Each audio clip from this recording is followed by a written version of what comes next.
thank you for joining me for the Vampire Talk Show. I'm your host, Valaine. Val to my friends. My roommate discovered my coffin under the concrete floor of the basement in her new house and woke me up from a 100-year nap. Now I'm reconnecting with old friends, making new ones, and of course, making a podcast. Tonight we have a very stimulating show for you, but first, let's chat about yards, lawns, grass, etc. I am living here in the suburbs, and I am used to city life. You know, concrete jungle and, steaming manhole covers and tiny little apartments with, 6 flights of stairs to go up. And living in the suburbs is interesting. It is very buggy out here, and it is very yard and lawn oriented. So, back in the day, like way back in the day, I'm not talking about the 1920s, I'm talking about the 1500s. When people were well off, well-to-do, they had time for lawns and yards and grass and, hedges and whatever. And, it was a symbol of status, essentially. But now, every Dick, John, and Harry has a lawn and grass and yard. I don't know if you know this, but having a gigantic lawn of grass is actually not quite so good for the environment. Yes, I'm going to get up on my environmentalism soapbox because I can, because this is my podcast and I can do whatever I want. Anyway, so essentially, we have all of this grass taking up all of this space, and it does nothing for the insects in the environment. It does nothing for water retention. It does nothing of value for the environment. And on one hand, it kind of does because it helps with erosion, yada yada, but you can do that with native plants as well. Having native plants in your yard is actually quite beneficial for wildlife and for insect life. Come with me on this crusade, won't you? And let's get rid of these lawns and let's plant flowers and fruit trees and blackberry brambles and what have you. Anyway, I digress. I am off of my soapbox. Let's get on with the show, shall we? My guest tonight is the author of a new horror thriller called Nowhere, in the vein of Mare of Easttown and True Detective, about some Appalachian fae lore, right up my alley. Please welcome to the show, Allison Gunn. Thank you so much. Val, I did want to ask you real quick before we move too deep into this. Have you ever had the opportunity to speak to an HOA? I have not spoken to an HOA. That came much later after I was underground. I have heard horror stories, though. And luckily for us, in this household, there is no HOA. But yes, do you have an experience with HOA sort of stuff? Well, I am 100% willing to join your crusade regarding the lawn situation. My HOA would love to talk to you, or I would love to bring you to an HOA meeting so that they will allow me to pursue this crusade. Because as of right now, it's actually a gaggle of older women who are preventing me from having a nice, lovely lawn filled with natural plants and whatnot, which are important for the environment in all kinds of ways. So, Val, I think you would be an amazing guest to come with me. Absolutely. To the next HOA meeting. Absolutely. In full regalia. And as long as it's at night, yes, I can go. Absolutely. I think they really need to meet a vampire. Oh, yes. An environmental crusader vampire. Yes, that is me through and through. I would be happy to talk to these ladies. At the very least, I can just glamour everybody and then you can get what you want. Perfect. Yes. Perfect. Well, Allison, I am so excited to talk about your book. I saw the cover reveal on Twitter the other day, and oh, I just absolutely loved it. Um, can you tell my listeners a little bit about what this book is about? Yeah, yeah, absolutely. You might have to cut me off at some point because once I get going about this book, I No tend to not. spoilers. That's all I require. No spoilers. No spoilers, no spoilers. Yeah, so I mean, essentially, Nowhere is, as you were saying, it's a horror thriller. It's set in Appalachia, really the western part of Virginia, like the very, very western part of Virginia, which is within the Blue Ridge. And so it's got this great spooky vibe to it. I don't know if you've ever gone camping, Val. It's roughing it. But so it's a very simultaneously beautiful setting, but also a haunting quality to it. And so, on the surface level, the book is about a family that's recently experienced a tragedy. They just lost their son. And a year later, more children start to disappear. And the mother, the main character of the book, or one of the main characters of the book, is actually the local police chief in this very, very, very small, rural, very religious community. And so she is the one that is responsible for starting to investigate both the disappearances and some very bizarre crimes that begin to happen surrounding those disappearances. Mm. And so from there, lots of mischief ensues. That's not the fun kind of mischief. Oh, yes. It's a race against time to figure out what's going on as more and more children begin to disappear or start to behave strangely, shall we say. Mm. But one of my favorite things about the book is that, yes, you know, it has all of these very spooky elements to it. You're in the woods and there's these creepy children at times, and the adults start behaving strangely, but truly the most frightening things about it really have to do with the characters themselves being imperfect human beings. Ah, so yes. so much of it is dealing with grief and mourning and loss, but humans reacting in a very human way to Hmm. those things. So they're making a lot of mistakes. They're making a lot of bad decisions along the way. Their relationships begin to fall apart. And on the opposite side, without the family, the people in the town are reacting to panic and fear and pain of their own in very destructive and frightening ways as well. Oh, yes. Um, so yeah, I mean, it's the human side of the book to me that is actually the most frightening part, but there's so much supernatural material that's taking place at the same time that it's just a really fun ride. That's excellent. And I do appreciate the fact that you are depicting humans as human. Because as a non human, some of the books that I read, it's like, no, a human wouldn't do that. And they're never perfect. And, there's so many Mary Sues out there in the world of literature these days. So humans being stupid and making mistakes, wow, that is very realistic. So that's fantastic. So, how long have you been working on this book? Yeah, well, I mean, so I actually started writing fiction Hmm. when I was 4.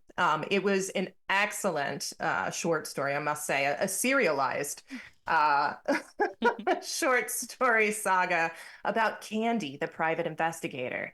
Oh, And wow. so, yeah, I know it was riveting. It was stunning. I don't know why Well, it's not published. YA is definitely a moneymaker. So if you do want to revisit, you probably should. I think Candy needs to stay back in the 1990s. She can she can hang out there. But in any case, so from there, there's just been one story after another that propelled me forward. And so whenever somebody asks about like a particular project that I've been working on, the seeds of that project have oftentimes begun years and years and years and years in advance. So, especially with Nowhere, when people ask me how long did it take or when did the story start, I mean, I can remember there was a book that I was trying to write when I was 13 that had the seeds of Nowhere. I just didn't know it yet. A lot of those elements would be pulled through other story ideas as I was writing. And then they ended up coalescing into what would eventually become Nowhere once all of those puzzle pieces came together and really formed a solid story that I knew I wanted to tell. As far as precisely when Nowhere itself began as like a proper novel on its own, this would have been around 2015 or 2016 or so. Mm-hmm. And it truly was just, I had had an argument with my former spouse that was pretty frightening. Um, I happened to be commuting that day, started just kind of almost, I don't want to say angrily, but as a way of blowing off steam, I opened up the notes app on my cell phone Mm-hmm. and just started like writing this story, not really knowing where it was going to lead, what all it was going to, what all was going to be pulled into there. Mm-hmm. Um, but I mean, it just kept going and going and going. And so much of Nowhere was written on the Metro in DC, on the notes app of my cell phone at the time. And then I had a surgery at one point that gave me a lot of opportunity to take all of those notes off of my phone and actually edit them and start putting them into a traditional novel format. Mm-hmm. So it was finished right around, I would say, 2018. That's when I started having the courage to allow people to actually read it. Yes. That's been my biggest hurdle this entire time. Even though I've been writing fiction for many, many, many years, it took such a long time for me to get to a point where I was willing to share that particular art form with others without being utterly terrified. I began looking for an agent to represent it in 2020. That fell into place over the next, I guess it took about a year and a half because the publishing industry can be very, very difficult to break into. Mm-hmm. And yeah, I mean, we signed within 2 weeks of starting to shop it with Atria, which is an imprint of Simon and Schuster. And it's been rolling ever since. So we're very, very excited to be getting to the finish line fairly soon. Oh, that's fantastic. I love that. Yes, I love the idea of your past self taking care of your future self. And it kind of sounds like that is the case here, where you have, your past self like planting these little seeds of inspiration, and then there you go. And then it grows into this wonderful thing. Allie, we met because you're friends with Allie, and you Yes. both met at a paranormal convention. So you are one of those paranormal investigator like enthusiasts, are you? I am a certified weirdo and proud of it. Yes. Fantastic. Do you have any local haunts around you that you recommend that people check out? I mean, my goodness, I live in Harpers Ferry, West Virginia. Well, yeah, I mean, like when you live in Appalachia, like just about everywhere is haunted, right? absolutely. You can't throw a rock without hitting a ghost, unfortunately. Exactly. And so, I mean, a lot of people who live nearby like to, explore all of the areas where John Brown's raid happened. People swear up and down that that place is haunted all over. I've never personally had an experience in that kind of downtown Harpers Ferry area that I know of, because I'm somebody who fully believes you could be walking down the street and there's, a ghost or whatever ghosts are there. Who knows? None of us really know anything. But I also live fairly close to Shepherdstown. And you may or may not remember there was a paranormal show for a while called Ghosts of Shepherdstown. Yes. That had 2 seasons. Supposedly they closed the portal there. So I haven't really had any sort of super strange or spooky experiences there personally. However, we were on a ghost tour just for fun, doing like a really small investigation sort of thing. And my daughter, her friend was along with us, ended up getting smacked by, it was actually by a thrown twig, I mean, a pretty substantial one that was taken off a tree and thrown. Oh. And lo and behold, afterwards, we found out that that's fairly common for that particular area that we were in. I mean, the local legend is that it's a child that is that passed away quite some time ago and likes to try and get other children to play with him. Now, whether or not that's true, who knows? But I had to do a lot of comforting of that friend that night. She was not amused. She did not want to play. I love that ghost children just stay kind of, like asshole children, where, they'll throw sticks in life and after death. Oh, absolutely. Goodness. Yes. Children ghosts are very weird. I'm not usually into the whole child ghost thing. It feels a little oogie sometimes. But I've had my fair share of experiences with children ghosts as well. Allie wanted me to ask you, are you going to any conventions this year for paranormal purposes? Yes. Well, so I desperately want to return to the one that Allie and I both attended in Michigan. That being said, with Nowhere's sort of soft launch happening all of a sudden, and then we're moving into a period of time where the actual launch will occur. What that essentially means in the publishing world is you start getting blurbs and comments back from other authors. The more commercial version of the book really comes into play, and the publisher starts their like full-on promotion campaign. And so during that period of time, a lot of my responsibilities are probably going to be gravitating towards Nowhere and making sure that people know about it, they hear about it. So, I mean, that may be even more of a reason to go to Michigan in August. But I'm really going to have to feel it out and see what all of the situations are, what all the events are around that time. Actually, I heard that this year might be the last year for Michigan Paracon. Really? Yes. Oh. Yeah, that's what I heard. So, it's a bit of a shame. Wow. Val, you got all the gossip. Of course, I used to be a gossip columnist, darling. I have my finger on the pulse of the human world too. So, one thing I would say, Val, is that that's a great event for a vampire. Because it does not matter what time of day it is in that location. It takes place in a casino.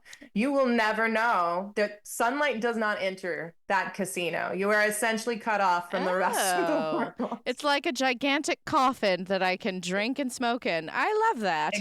Yes. Yeah. And lose money. It's great. I don't mind losing money. Money means nothing to me, darling. Lucky me. Yes. Last year of Michigan Paracon, I think. So your book is coming out when exactly? So it was initially scheduled to come out in the fall. We pushed it back for a variety of reasons, one of which is the election. Val, I don't know if you vote or not, but it's going to be quite an adventurous year that I can't say that I'm particularly looking forward to, but it is distracting quite a few people. Yes. And yes, it is quite distracting. Most of the humans that I frequently hang out with, it's all they can talk about, really, these days. Yeah. Unfortunately, I cannot vote because I don't have a valid ID. Because, it's been a while since I've had to make a fake social security card and everything. So I'm a little They might get a little suspicious at your age. Exactly. And polls close, at 7. And sometimes it's still daylight out. And it's risky for me. You could always do an absentee ballot. Oh, that's true. That is true. But in any case, convenient. Maybe I should vote. Maybe I should undead vote. Or not. Yeah. I'm still Um, unliving, damn it. So I can, I should vote. Oh my but in any goodness. case, it was supposed to come out in the fall, and then with Mhm. these elections being as distracting as they are, Mhm. we decided that it was probably more likely a better situation if it came out towards spring, towards late spring. Mhm. So March 25th, 2025 is when it will actually hit shelves. However, the pre-order links just went up last week, and so you Oh, can pre-order nice. it. It will end up, being on your doorstep the day it is actually released, and you won't have to venture out, Val. You won't have to risk Nice. the Excellent. sunlight at all. Yes. Well, pre-ordering is great. I love pre-ordering things way, way in advance because sometimes you forget that you did it. And it's like a little present that you gave yourself. Again, your past self taking care of your future self. And yeah, so I love that idea of pre-ordering. And your pre-order link will be in the show notes for people listening. If you want to order Allison Gunn's book, Nowhere. I'll Um, also add that, yes. especially for people who do pre-orders, there will be very, very, very soon some goodies and early access for those who keep their eye on my social media. Mm, So I will send those notes over to you, and you can put them in the show notes whenever you're done, Val. absolutely. But yeah, if you follow me on literally any social media platform, because I'm almost everywhere, I will be posting soon some giveaways and some neat stuff. Ooh. Since it is quite a long wait until March. Yes, it is. But I love the idea of a trail of goodies leading us there. Um, Yes, and me too. you also you read tarot, correct? Oh yeah, it's Blue Fae Tarot Blue Fae tarot. LLC actually, but Mm. you can also find me through all of the social media links that are also connected to my author page. There's a lot of cross referencing there, but yes, I love doing tarot readings. I love doing events in particular are a blast because then Mm-hmm. you actually have to well, you have the pleasure actually of having a real time exchange with people, answering their questions about tarot. So much popular media depicts tarot as this like very spooky sort of thing that only certain people can do. You have to have like a special gift, or that in using it, you can be, summoning demons and opening portals and all of this other stuff. So there's just a lot of confusion about tarot in general out Mm-hmm. there. But what I love in interacting with people, especially at events, is that you can have that dialogue. It's not just, in I would say, the people who book sessions with me online or things like that, they already understand tarot. And yeah, they may have some questions about what it actually means. That's great. But when you're in a more public setting and working with people, those conversations tend to happen a little bit more organically because Mm-hmm. some of the people that come up don't know if they want to have tarot read to them. So it's a fantastic opportunity and has actually led me in the direction of starting to put together some educational content. Um, for me as a tarot reader, I think that, quote, skeptics and non-believers, whatever that is, as well as people who are, full send tarot is fantastic as a tool. I think it provides benefits for all of those people Mm-hmm. because even if you're looking at it as, that this does not have any sort of supernatural quality to it, there's no like magic in the world, which by the way, I think is a very, very sad way of looking at the world, but whatever, Indeed. Oh my that's goodness. if that's how you find peace in your life, then that's fine. I still think that tarot can be used as a psychological tool that you utilize for reflection in all different kinds of ways. So there are so many different ways of looking at tarot and incorporating it into whether that's daily meditation, whether that is even plot development for a book, which I have used it for. Oh, I love that idea Yeah, so yeah. much. Hmm. Yeah. And Wow. actually, periodically, I do put out on my website spreads for writers where you can, just pull some ideas for, what somebody's general motivation is, what their challenge is, all of that kind of stuff, just in developing your character to facilitate the plot. So, yeah, if anybody's interested in that, check out my blog because I do put those out periodically. Fantastic. Oh my goodness. That's Yeah. I love that idea. As a fellow writer, the idea of using tarot as character development as you're Mhm. writing. Oh my gosh, I love that idea so much. Um, oh my gosh, Allison, you're blowing my mind. Like so much today. Insane.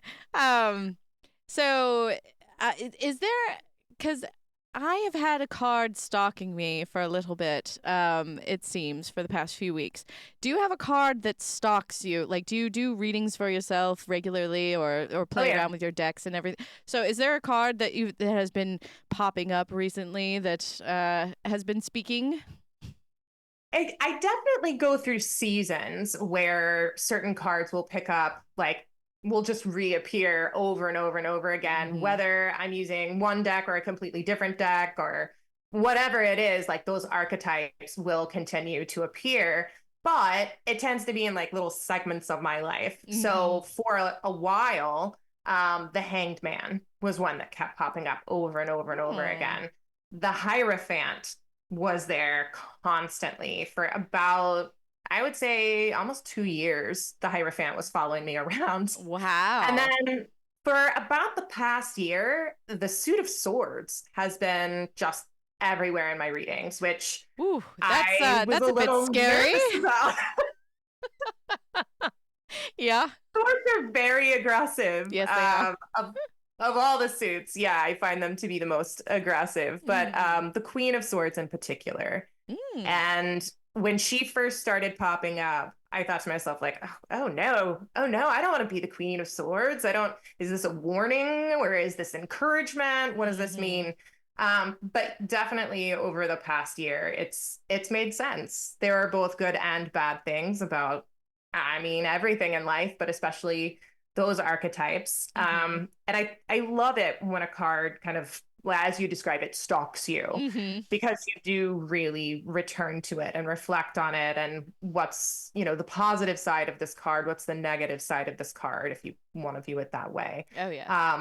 So I think it's just a natural way that, the universe kind of throws these archetypes at you to teach you a lesson and make you really ponder the meaning of that concept. Oh yes. No, I wholeheartedly agree. It's always I always love talking to other tarot readers about, the cards that pop up more than normal and recently and that sort of thing. Because yes, it does go through moods and changes and everything. And Yeah. my stalker card just changed a few weeks ago, and it's the Ace of Wands, and I'm just like, oh, all right, yeah, we'll see Oh, how that's that a goes. really good I sign. know. So I'm Yeah. keeping my eyes peeled and just keeping my ear to the ground. And I mean, we were talking about this before we started recording, but just things. There's just a windfall of things that have just landed in my life, and this podcast kind of being one of them. I mean, being woken up and then suddenly put on a microphone. I didn't ask for that. It's Ali a just very said jarring experience, I it. have to imagine. Absolutely. And quite a learning curve since I'm so, out of touch with modern technology. But luckily, Ali is an okay producer. So, don't look at me like that, Ali. I was just joking. Well, Allison, I absolutely love this chat that we're having, and I cannot wait to read your book, Nowhere, coming out next March. But for now, I think we should hop into some paranormal gossip. Tonight for paranormal gossip, there is word on the street that the Girl Scouts of America are recruiting black-eyed children for cookie sales. back in the day, Girl Scouts used to go door to door selling cookies. Well, that doesn't really happen that much anymore because people are scary. So Girl Scouts usually post up outside of grocery stores or the really smart ones set up outside of marijuana dispensaries. But going door to door is just not really part of the deal anymore because of safety reasons. Well, the Girl Scouts of America have cracked the code. They are now recruiting black-eyed children. It doesn't matter if they're a girl or a boy or in between. They are recruiting them to go door to door, dressed in Girl Scout of America regalia, to hawk some cookies for some cash. And the reason for this is because black-eyed children are quite unsettling and nobody wants them around for an extended period of time. So their tactic is actually quite effective. They go to the door, and an adult answers. They stare blankly at them with their black eyes and then ask them, would you like some cookies for sale? And then the people are so distraught and off-put and almost in a trance that they just fork over cash and then take cookies and then let the children go. So congratulations, Girl Scouts of America, for utilizing one of the creepiest paranormal entities on the market for financial gain. You really are the queens of capitalism, and we salute you. So, Allison, have you ever had a run-in with black-eyed children or Girl Scouts? Yes. Actually, my two daughters were Girl Scouts and I was a cookie mom. So as you were telling me this, I'm like, oh man, I missed out on a fantastic opportunity right there. We would have made so much bank. Because like you were saying, they do have supposedly a very mesmerizing sort of demeanor. They're able to lure in adults to even letting them inside their house. But if one of these black-eyed, Girl Scouts shows up at your door, definitely do not let them inside your house. Because no. Just take the cookies. Just throw the money, take the cookies, close the door. Yeah, that is my advice for everything. Throw the money, take the cookies. It's like, leave the gun, take the cannoli. Exactly. So yes, I wholeheartedly agree. Allison Gunn, thank you so much for being on the show. It's been such a pleasure talking to you, and it was a real treat watching you and Allie catch up. So can you give us all the information for your everything? Just go ahead and just start plugging, and you have 15 minutes. I hope that's enough time. Just a little bit of time to hawk my various ventures. No, I mean, my website's really simple, AllisonGunn.com. There you'll be able to find all of my social media links right in the top banner.